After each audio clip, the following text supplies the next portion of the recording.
Hello friends, welcome back to my channel earth mom Dehradun. मैं हूं ज्योति और वेलकम है आप सभी का मेरे चैनल में। अगर आप चैनल में नए हैं तो आप सबको पता है कि क्या करना है। चैनल को सब्सक्राइब करना है, वीडियो को लाइक करना है और साथ ही साथ बेल नोटिफिकेशन को हिट करना है ताकि मैं जब भी कोई न्यू वीडियो डालूँ तो आप सभी को उसका नोटिफिकेशन मिल जाए। ये स्पेशली सिर्फ उनके लिए है जो इस वीडियो के माध्यम से नए जुड़े हैं हमारे साथ। बाकी जिन्होंने ऑलरेडी चैनल को सब्सक्राइब किया हुआ है, आप लोगों का दिल से शुक्रिया। तो चलिए आज का रिएक्शन वीडियो शुरू करते हैं। और सबसे पहले मैं आप लोगों से एक बात क्लियर करना चाहती हूँ। मेरी पिछली से पिछली वीडियो देख के बहुत सारे लोगों ने जज करना शुरू कर दिया था, लेकिन जो मेरी पिछली से पिछली वीडियो थी, मतलब इससे पहले वाली वीडियो, वो मेरी कल की वीडियो थी। और मेरा हमेशा से यही रहता है कि मैं हर वीडियो को देखने के बाद ही रिएक्शन देती हूँ। वीडियोस के बेस पे ही देती हूँ, सोशल मीडिया पे जो चीज़ें होती हैं उसी के आधार पे देती हूँ। इसीलिए पहले मैं वीडियो देखती हूँ, फिर उस पर्टिकुलर वीडियो पे रिएक्शन देती हूँ। कभी भी कुछ भी चीज़ें मैं मिक्स नहीं करती। मेरा बहुत क्लियर होता है रिएक्शन देने का तरीका। अगर मैं जिस चीज़ पे रिएक्शन दे रही हूँ, मैं स्टार्टिंग में ही बता देती हूँ कि मैं आज इस कम्युनिटी पोस्ट पे रिएक्शन दे रही हूँ या मैं इस वीडियो पे रिएक्शन दे रही हूँ, ताकि कोई भी दो कॉन्सेप्ट आपस में मिक्स ना हो। तो यहाँ पे अभी मैं रिएक्शन देने वाली हूँ मनीषा की लाइव के ऊपर और मनीषा की कम्युनिटी के ऊपर, क्योंकि सचिन से रिलेटेड वीडियो मैं इससे पहले बना चुकी हूँ, सचिन की लाइव से रिलेटेड वीडियो। तो अगर आपने वो नहीं देखी है तो आप जाके एक बार वो भी चेकआउट कर सकते हैं, क्योंकि ये वाला वीडियो पर्टिकुलर मैं मनीषा के वीडियो देखने के बाद, लाइव देखने के बाद ही रिकॉर्ड कर रही हूँ। तो सबसे पहले शुरुआत करते हैं मनीषा की कम्युनिटी से। कम्युनिटी में मनीषा ने एक कम्युनिटी शेयर करी थी जहाँ पे उन्होंने लिखा था कि मैं लाइव आऊँगी और लाइव आके मैं सबको सच बताऊँगी। मैं मनीषा लाइव आऊँगी और लाइव आके आप सबको झूठ नहीं, सब कुछ सच बताऊँगी। उसके बाद कोई टाइमिंग लाइव पे नहीं लिखी थी कि मनीषा कितनी देर में या कब लाइव आएगी। बेसब्री से सब लोग मनीषा की लाइव का इंतज़ार कर रहे थे। उसका रीज़न ये था कि सचिन की लाइव से असंतुष्ट थे लोग, और शायद इसीलिए कहीं ना कहीं सचिन को अपनी लाइव का कमेंट सेक्शन भी ऑफ करना पड़ा। तो फिर उसके बाद मनीषा से बहुत सारी एक्सपेक्टेशंस हो गई। जब इंसान को एक जगह सेटिस्फैक्ट्री आंसर नहीं मिलता तो हमेशा उनका एक नेचर होता है कि फिर वो दूसरे से उस सेटिस्फैक्ट्री आंसर का उम्मीद करते हैं। तो मनीषा की लाइव की बेसब्री से सब लोगों को इंतज़ार था, क्योंकि मनीषा ने अपनी लाइव में क्लियरली बोला था कि मैं जो बताऊंगी सच बताऊंगी, झूठ कुछ भी नहीं बताऊंगी। तो मनीषा का ये कम्युनिटी पोस्ट प्लस इसके साथ एक और चीज़ हुई, जो चीज़ सबके लिए स्ट्रेंज थी। स्ट्रेंज इसीलिए थी क्योंकि हम सब ने बहुत पहले से यही चीज़ देखी थी। वो था सचिन मनीषा का जो चैनल है उसका कवर फ़ोटो, जिस कवर फ़ोटो में सचिन मनीषा ही नहीं 3 लोगों का वो फ़ोटो था, जो पिछले काफ़ी समय से कवर फ़ोटो बना हुआ है। हालांकि इस फ़ोटो को लेके बीते दिनों, पिछले 5-6 दिन से बहुत सारी ऑडियंस ने ऑब्जेक्शन भी जताया उन्हें, क्योंकि जो बीते दिनों चीज़ें हुई उन चीज़ों की वजह से वो नाराज़ थे और वो बिल्कुल नहीं चाहते थे कि इस कवर फ़ोटो पे थर्ड पर्सन रहे। वो चाहते थे कि ये कवर फ़ोटो यहाँ से रिमूव हो जाए। ये बहुत सारे कमेंट्स ऑडियंस के कमेंट सेक्शन में थे। आज भी लाइव के दौरान मनीषा को ये कमेंट्स आ रहे थे। बहुत सारे लोग मनीषा के इस इनिशिएटिव से बहुत ज़्यादा खुश हुए कि मनीषा ने ये बहुत अच्छा किया।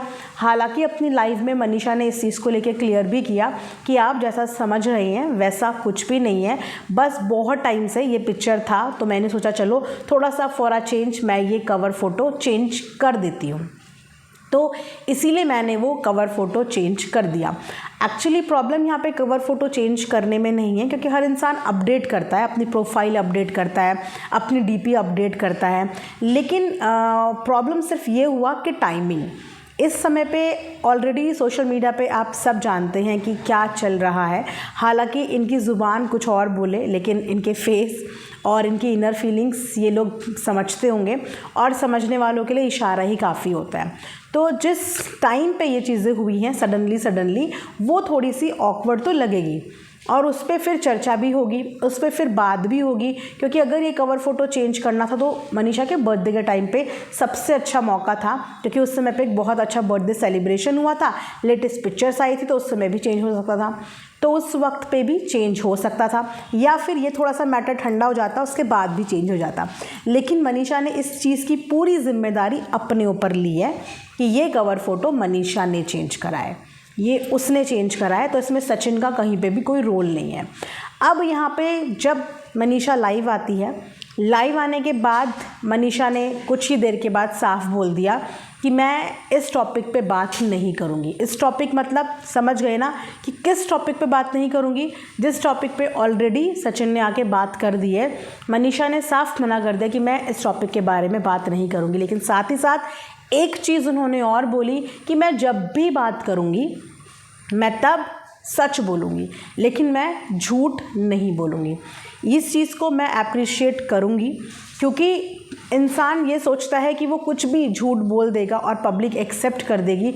सो इस वक्त पे पब्लिक झूठ एक्सेप्ट नहीं करेगी, क्योंकि पब्लिक भी कहीं ना कहीं सच जानती है दिल्ली दिल में, तो वो झूठ एक्सेप्ट नहीं करेगी। सो सबसे स्मार्ट डिसीज़न, समझदारी वाला डिसीज़न यहाँ पे मनीषा ने लिया। हालांकि जिस वक्त पे मनीषा ने कम्युनिटी डाली थी उस वक्त पे सबको यही था कि मनीषा सच बताएगी, क्योंकि अपनी हस्बैंड की लाइफ के बाद तुरंत एक कम्युनिटी आना और अपना साइड बताने के लिए मनीषा ने कम्युनिटी डाली, तो सबको यही था कि मनीषा अपना साइड बताएगी और जो सचिन ने कहानी बताई उससे अपोजिट बताएगी।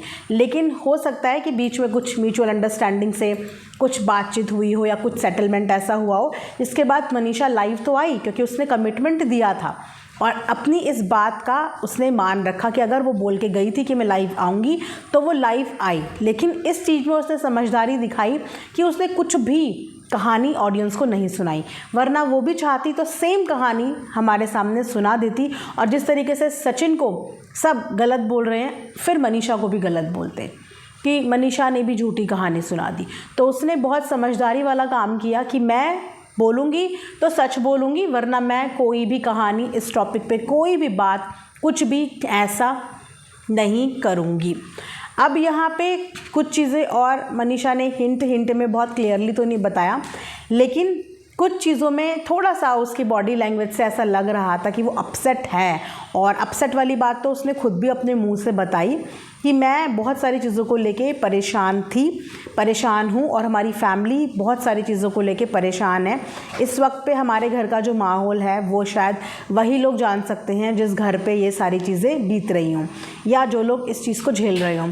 तो एक उन्हीं के कमेंट्स में लाइव में किसी ने कठपुतली वाला उनसे बात करी कि तुम तो अपने हस्बैंड की कठपुतली हो, जहाँ पे मनीषा ने हंसते हुए, वैसे तो उसने सारे जवाब ना बहुत हंसते हुए दिया। और मनीषा की मुझे यही चीज़ बहुत अच्छी लगती है कि आप चाहे उससे कितना रूड सवाल भी पूछ लो ना, वो बहुत पोलाइटली और बहुत मुस्कुराते हुए अपने सारे दुख को साइड रखते हुए उस बात का जवाब बहुत अच्छे से देती है कि आपको उसकी बात का बुरा कभी लग ही नहीं सकता। वो इस वे में जवाब देती है। तो कठपुतली वाली बात पे उसने बोला कि हाँ पहले हमें भी लगता था, लेकिन अब हम नहीं हैं, अब हम अपना भला बुरा जानते हैं। हमें लगता है कि अब हम बड़े हो चुके हैं, तो अब हम अपना भला बुरा बहुत अच्छे से समझ सकते हैं। इसी के साथ साथ जब उनसे उनकी पढ़ाई से रिलेटेड बात करी, क्योंकि वो एक कोर्स में इनरोल किया था उन्होंने और उसके बाद वो कोर्स उन्होंने बीच में छोड़ दिया, जिसके पीछे का रीज़न शायद हो सकता है बहुत लोगों को पता हो, लेकिन मुझे नहीं पता था। मुझे आज लाइव में उस बात का रीज़न पता चला कि उन्होंने वो कोर्स बीच में क्यों छोड़ दिया। कोर्स छोड़ने का रीज़न उन्होंने बताया तो क्लासेस बहुत लंबी होती थी, इस वजह से हमारा व्लॉग वगैरह भी नहीं बन पाता था। शाम को 4 साढ़े 4 बजे तक की क्लासेस होती थी और बहुत पोलाइटली और सच्चाई के साथ उन्होंने ये भी एक्सेप्ट किया कि मेरे परसेंटेज कम थे, 80% मेरे थे और उसमें 90% के अराउंड चाहिए होते हैं, तो मुझे डिटेन्ड कर दिया। बहुत जिगरा चाहिए किसी चीज़ को एक्सेप्ट करने के लिए, अपने फेलियर को एक्सेप्ट करने के लिए सच में बहुत जिगरा चाहिए, क्योंकि यहाँ पे हर कोई चाहता है कि उसकी सिर्फ़ और सिर्फ वाहवाही हो और वो सिर्फ़ और सिर्फ अपने आप को बेस्ट और बेस्ट ही दिखाए। लेकिन बेस्ट इंसान हो सकता है, लेकिन 100% बेस्ट नहीं हो सकता। कोई भी 100% बेस्ट नहीं होता। तो यहाँ पे बहुत पोलाइटली मनीषा ने अपना वो फेलियर भी एक्सेप्ट किया कि मुझे कॉलेज से डिटेन्ड करा है। अब यहाँ पे बात करें अगर मनीषा और सचिन के रिश्ते की, तो मनीषा ने बोला मैं अपने रिश्ते के लिए बहुत मेहनत करती हूँ। शायद आप लोगों को दिखता होगा या नहीं दिखता होगा, लेकिन इस उम्र में, यानी कि अभी तक की अपनी आई थिंक 24-25 साल की एज होगी उसकी, इससे ज़्यादा ही क्या ही होगी, तो मैं अपनी इस उम्र में भी जो चीज़ें मैं झेल रही हूँ या जो चीज़ें मैंने सफ़र कर ली हैं, उन चीज़ों ने मुझे लाइफ में बहुत स्ट्रॉन्ग बना दिया है। इतनी कम उम्र में मैंने लाइफ के बहुत सारे तजुर्बे ले लिए हैं और मैं इन सब चीज़ों से इस वक्त पे बहुत बहुत बहुत स्ट्रॉन्ग बन चुकी हूँ। साथ ही साथ उसने ये भी बताया कि बहुत सारी चीज़ें होती हैं जो मैं ऑफ कैमरा करती हूँ, पर मैं ऑन कैमरा कभी अपनी पर्सनल चीज़ें वो बता नहीं पाती। बहुत सारी चीज़ें ऐसी मेरी लाइफ में होती हैं जो मैं यहाँ पे आके नहीं बता पाती, लेकिन मैं अपने परिवार के लिए 100% अपना देती हूँ। अपने परिवार के लिए पूरी कोशिश करती हूँ कि मेरे परिवार पे सब चीज़ें अच्छी रहे। अब यहाँ पे लाइव में ऐसा कुछ भी उन्होंने कोई जिक्र ही नहीं किया। जब उन्होंने टॉपिक ही एंड करना प्रेफर किया तो हम उसकी इस कंडीशन को समझ सकते हैं और उसके इस डिसीज़न की रिस्पेक्ट करते हैं कि एटलीस्ट सच नहीं बोला तो बंदी ने झूठ भी नहीं बोला। अपनी साइड से इस टॉपिक को उसने यहीं पे ख़त्म कर दिया। अब यहाँ पे मैं जस्ट अभी उनका लेटेस्ट व्लॉग भी देख के आ रही हूँ। हालांकि छोटा सा व्लॉग था, एक फैमिली कॉन्वर्सेशन का व्लॉग था, लेकिन उस व्लॉग में एक जगह पे मुझे अप्सरा मॉम के लिए बोलना है। आई होप कि वो मेरी इस बात को समझे, मेरी इंटेंशन समझे कि मैं क्या बोलना चाह रही हूँ। मैं अक्सर देखती हूँ कि मनीषा के बेबी को लेके, उसकी प्रेगनेंसी को लेके आंटी दुआएं करती हैं और बहुत अच्छी बात है। देखो, हर माँ बाप की इच्छा होती है, हर पेरेंट्स की इच्छा होती है। जब भी घर में बहू आती है उस दिन से ही उनका सपना होता है, उनका ख्वाब होता है कि हमारे घर में बच्चों की किलकारियाँ आए, और आपकी ये ख्वाहिश ईश्वर करे बहुत जल्दी से जल्दी पूरी हो। लेकिन यहाँ पे मैं एक बात ये बोलना चाहती हूँ आंटी को कि जब आप बार बार किसी चीज़ के लिए बोलते हैं और अगर शादी को 3-4 साल हो गए हैं तो हो सकता है कुछ मेडिकल रीज़न्स हो, कुछ चीज़ें इंसान के हाथ में नहीं होती, क्योंकि ये सब चीज़ें भगवान का ही हाथ में होती हैं। भगवान किसी को साल भर के अंदर ही दे देता है और कभी कभी किसी को साल लग जाते हैं। तो जो चीज़ें भगवान के हाथ में होती हैं और मेडिकल साइंस के हाथ में होती हैं, तो जब हम उस चीज़ के लिए बार बार अपने घर की बहू को बोलते हैं ना, बार बार बोलते हैं, क्योंकि वो उसके हाथ में नहीं है। कौन नहीं चाहता कि उसका बेबी हो। हर बार आपने देखा होगा कि जब भी पूजा वगैरह का या खाटू श्याम बाबा जी का जब भी लगता है तो वो वहाँ पे रोती है, अपनी गोद को देख के वो रोती है। तो हर औरत का ये सपना होता है कि उसकी गोद भी भरे, उसके भी बेबी हो। लेकिन हर व्लॉग में, मतलब कई बार मैंने देखा है आंटी कई व्लॉग में ये इच्छा रखती हैं और उनकी ये इच्छा रखनी भी सही है। लेकिन इस तरीके से क्या होता है ना कि प्रेशर आता है कि आप तो एक्सपेक्ट कर रहे हो, लेकिन ये मनीषा के हाथ में नहीं है, ये उसके हाथ में नहीं है। वो भी उम्मीद कर रही है कि हो जाए, तो वहाँ पे शायद बार बार नहीं बोलना चाहिए, क्योंकि कुछ चीज़ें अगर साल टाइम लगा रही हैं तो वो अपने टाइम पे ही होंगी। या तो फिर प्रॉपर से मेडिकल ट्रीटमेंट इस चीज़ का कराओ, इस चीज़ का कॉज ढूंढने की कोशिश करो कि अगर डिले हो रहा है तो क्या रीज़न है। क्योंकि आजकल बहुत सारी, मतलब मैं ये बोलूँ कि 10 में से 7 महिलाएं ऐसी हैं जिनके साथ प्रेगनेंसी को लेके कुछ ना कुछ कॉम्प्लिकेशंस होती हैं, और ये बिकॉज ऑफ हमारी आजकल की लाइफस्टाइल और हमारी इम्यूनिटी या बॉडी के अंदर बहुत सारे हार्मोनल डिसबैलेंस, ये रीज़न होता है, कंसीव करने में प्रॉब्लम होती है। लेकिन इसमें सबसे ज़्यादा जो काम करता है वो करता है कि आप प्रेशर मत दो। प्रेगनेंसी का प्रेशर मत डालो किसी के सर पे, क्योंकि ये प्रेशर जो होता है ना, ये भी हमारे हार्मोन्स को अप डाउन करता है।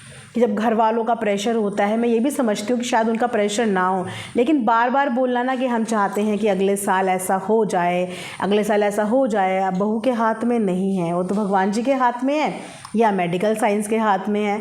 तो थोड़ा सा मुझे ऐसा लगा, मैं उस समय पे उसकी शक्ल देख रही थी और आंटी ने कई बार अपनी ये इच्छा जाहिर करी है, तो on camera publicly bar bar I think ऐसे नहीं बोलना चाहिए। इससे डायरेक्टली इनडायरेक्टली लड़की के ऊपर थोड़ा सा इन चीज़ों को लेके प्रेशर आता है, क्योंकि हर किसी की इच्छा होती है कि वो बेबी हो, उसका लाइफ में वो आगे बढ़े। सो थोड़ा सा मुझे देख के ऐसा लगा कि इस चीज़ से एक बार आप उनको फ्री छोड़ दो। कोई प्रेशर, कोई जिक्र इस चीज़ के बारे में मत करो। भगवान जी की जब मर्जी होगी और बहुत जल्दी उनकी मर्जी होगी कि उसकी गोद भी भर जाएगी, और अगर कंफर्टेबल हो तो फिर इस चीज़ के लिए मेडिकल ट्रीटमेंट के लिए जाइए। लेकिन ऐसा बार बार उसको इस चीज़ का रियलाइजेशन मत कराइए कि अभी बेबी नहीं हुआ है या हमें अगले साल चाहिए। ऐसा करके थोड़ा सा प्रेशर आता है, मुझे पर्सनली ऐसा फील हुआ। सोचा चले ये रिएक्शन वीडियो में मैं ये पॉइंट भी अपना कवर कर लूँगी। बाकी सब कुछ वीडियो में अच्छा था। एक फैमिली टाइम वो लोग एंजॉय कर रहे थे। बहन वहाँ पे आई हुई थी, पूजा आई हुई थी और आंटी थी, और बहुत टाइम के बाद सचिन व्लॉगिंग में आए हैं वापस। सो होप करते हैं कि इनके आने वाली वीडियो भी इसी तरीके से पॉजिटिव आए, कंट्रोवर्सी से दूर, प्रॉब्लम से दूर, और एक अच्छा सा पॉजिटिव वीडियोज़ अपनी ऑडियंस के लिए ये लोग लेके आएँ। तो ये रिएक्शन वीडियो में यही यहीं पे एंड करती हूँ। बाकी जो भी वीडियोज़ आएंगे उसके आधार पे नेक्स्ट रिएक्शन आएंगे। तब तक जिन्होंने चैनल को सब्सक्राइब नहीं किया है प्लीज़ सब्सक्राइब कर दीजिए, वीडियो को लाइक कर दीजिए। मिलेंगे नेक्स्ट वीडियो में, अपना ध्यान रखिए। Thanks for watching earth mom Dehradun.